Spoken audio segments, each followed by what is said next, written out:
लालच की दुनिया। एक दिन गांव की एक बहू सफाई कर रही थी। मुंह में सुपारी थी। पीक आया तो उसने गलती से यज्ञवेदी में थूक दिया।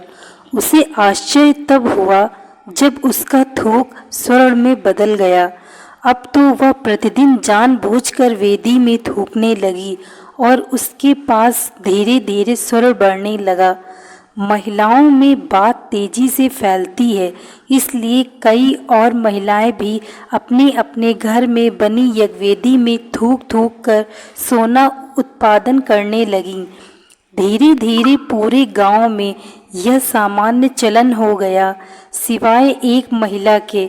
उस महिला को भी अनेक दूसरी महिलाओं ने उकसाया, समझाया, अरे तू भी क्यों नहीं थूकती? जी, बात यह है कि मैं अपने पति की अनुमति बिना यह कार्य हरगिज नहीं करूंगी और जहाँ तक मुझे ज्ञात है वह अनुमति नहीं देंगे।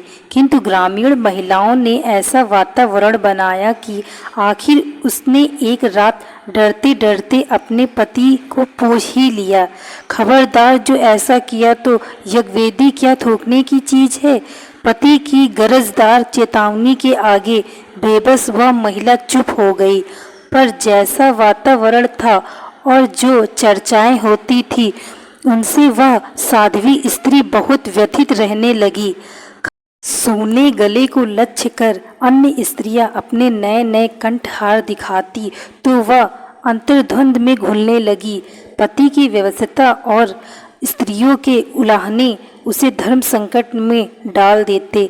यह शायद मेरा दुर्भाग्य है अथवा कोई पूर्व जन्म का पाप कि एक सती स्त्री होते हुए भी मुझे एक रत्ती सोने के लिए भी तरसना पड़ रहा है। शायद यह मेरे पति का कोई गलत निर्णय है। ओह, इस धर्माचरण ने मुझे दिया ही क्या है? जिस नियम के पालन से दिल कष्ट पाता रहे उसका पालन क्यों करूं? और हुआ यह कि वह बीमार रहने लगी। पति देव इस रोग को ताड़ गए और उन्होंने एक दिन ब्रह्म मुहूर्त में ही सपरिवार ग्राम त्यागने का निश्चय किया। गाड़ी में सारा सामान डालकर वे रवाना हो गए। सूर्योदय से पहले पहले ही वे बहुत दूर निकल जाना चाहते थे, किंतु अरे यह क्या! ज्यों ही वे गांव की कांकड़ सीमा से बाहर निकले, पीछे भयानक विस्फोट हुआ। पूरा गांव धू धू कर जल गया। सज्जन दंपत्ति अवाक रह गए। अब उस स्त्री को अपने पति का महत्व समझ आ गया। वास्तव में इतने दिन गांव बचा रहा तो केवल इस कारण कि उसका परिवार गांव की परिधि में था।